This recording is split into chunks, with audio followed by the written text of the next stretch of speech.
आज मी तुम्हाला प्रेग्नन्सी दरम्यान केल्या जाणाऱ्या जेनेटिक ॲबनॉर्मॅलिटी स्क्रीनिंग बद्दल माहिती देणार आहे. नमस्कार, मी Aditi Omkar Godbole, consultant obstetrician and gynaecologist practising in Thane. Genetic abnormality हे कोणत्याही बाळाला कधीही उद्भवू शकते, पण त्याचे काही रिस्क फॅक्टर्स सुद्धा आहेत. गर्भधारणा होताना मातेचं वय 35च्या वरती असणे, जेनेटिक फॅमिलियल हिस्ट्री असणे, पूर्वीच्या पहिल्या प्रेग्नन्सीमध्ये जन्मलेल्या बाळाला काही जेनेटिक ॲबनॉर्मॅलिटी असल्या तर ती गर्भवती स्त्री ॲट हायर रिस्क असते. आता प्रेग्नन्सी दरम्यान केल्या जाणाऱ्या जेनेटिक टेस्टिंगच्या टेस्ट कोणत्या आहेत? तर पहिली येते सर्वात महत्त्वाची, जी फर्स्ट ट्रायमिस्टर म्हणजे 3ऱ्या महिन्यात केली जाते. युजली NT स्कॅन सोबत एक ब्लड टेस्ट केली जाते ज्याचं नाव आहे ड्युअल मार्कर. NT स्कॅन हे 11.5 आठवडे ते 13.5 आठवड्यांमध्ये केले जाते आणि त्याच्याच सोबत ड्युअल मार्करचं ब्लड कलेक्ट केलं जातं.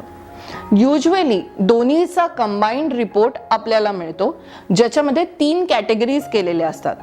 एक म्हणजे लो रिस्क, दुसरं म्हणजे इंटरमिजिएट रिस्क आणि तिसरं म्हणजे हायर रिस्क. आता लो रिस्क, इंटरमिजिएट रिस्क आणि हायर रिस्क पण कशाची? तर मेनली या जेनेटिक स्क्रीनिंगमध्ये आपण ट्रायसोमी 21 म्हणजे डाऊन सिंड्रोम, अर्थात ज्याला आपण सामान्य भाषेत मंगोलियन बेबी म्हणतो. सेकंडली ट्रायसोमी 13 पटाऊ सिंड्रोम आणि ट्रायसोमी 18 म्हणजे एडवर्ड सिंड्रोम याचं स्क्रीनिंग करतो. आता याला डबल मार्कर का म्हणतात? तर या टेस्टमध्ये 2 हॉर्मोन्स आईच्या रक्तामध्ये टेस्ट केले जातात, म्हणून त्याला डबल मार्कर किंवा ड्युअल मार्कर असं आम्ही म्हणतो. सो डिपेंडिंग अपॉन की आपल्या NT स्कॅनमध्ये CRL किती आलेली आहे आणि आपल्या ब्लडमध्ये बीटा HCG आणि पापा PA-PPA या हॉर्मोनचं किती प्रमाण आहे, त्यानुसार डबल मार्करच्या रिस्क कॅल्क्युलेशन हे हाय रिस्क, लो रिस्क आणि इंटरमिजिएट रिस्क असं केलं जातं. जेव्हा इंटरमिजिएट रिस्क किंवा हायर रिस्क आहे तेव्हा आपल्याला फिटल मेडिसिन कन्सल्टंटला कन्सल्ट करावं लागतं. सो पहिली नॉन इन्व्हेसिव्ह आणि इन्व्हेसिव्ह अशा कॅटेगरीत आहेत.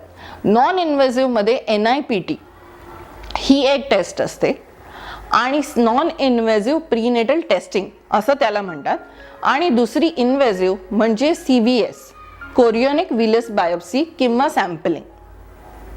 आता NIPT मध्ये काय करतात? तर नॉन इन्व्हेसिव्ह प्रीनेटल टेस्टिंगमध्ये आईचं ब्लड घेतलं जातं, त्यातून बाळाचे सेल्स वेगळे केले जातात आणि ते टेस्ट केले जातात. आणि CVS मध्ये काय केलं जातं?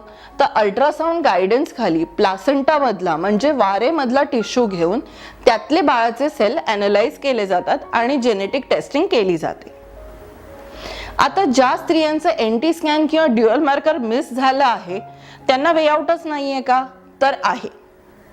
सेकंड ट्रायमिस्टर म्हणजे 5व्या महिन्यामध्ये जे टार्गेटेड अनॉमली स्कॅन केलं जातं, ज्याला आपण नॉर्मली मोठी सोनोग्राफी असं म्हणतो, ज्याच्यात बाळ वरपासून ते खालपर्यंत टेस्ट केलं जातं, त्याच्यासोबत एक क्वाड्रिपल मार्कर म्हणून टेस्ट करतात. आता याला क्वाड्रिपल मार्कर का म्हणतात? तर त्याच्यामध्ये 4 हॉर्मोन्स चेक केले जातात. जसं की आपण ड्युअल मार्करचं इंटरप्रिटेशन केलं तसंच आपण क्वाड्रिपल मार्करचं सुद्धा 3 कॅटेगरीत इंटरप्रिटेशन करू शकतो. आणि डिपेंडिंग अपॉन लो रिस्क, ज्यांच्यामध्ये रिस्कच नाही. सेकंडली इंटरमिजिएट रिस्क आणि हायर रिस्क. इंटरमिजिएट रिस्क आणि हायर रिस्कमध्ये परत एकदा इन्व्हेसिव्ह आणि नॉन इन्व्हेसिव्ह टेस्टिंग असते.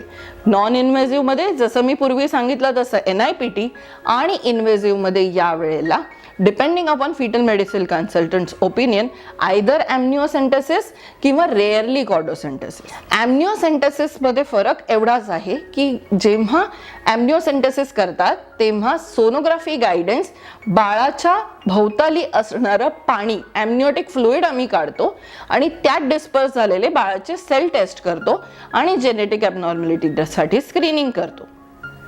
पूर्वी फिटल मेडिसिन फाउंडेशन तर्फे दोन्ही टेस्ट मॅन्डेटरी होत्या, पण आता कुठलीही दोन्हीपैकी एक टेस्ट करणं जरुरी आहे. तर ज्या बायकांचं वय 35 वर्षाच्या पलीकडे आहे किंवा पूर्वीची काही हिस्ट्री आहे किंवा घरामध्ये काही जेनेटिक ॲबनॉर्मॅलिटी असतील तर आपल्या गायनेकच्या कन्सल्टंटने आपण या टेस्ट अवेल करू शकता. Thank you so much.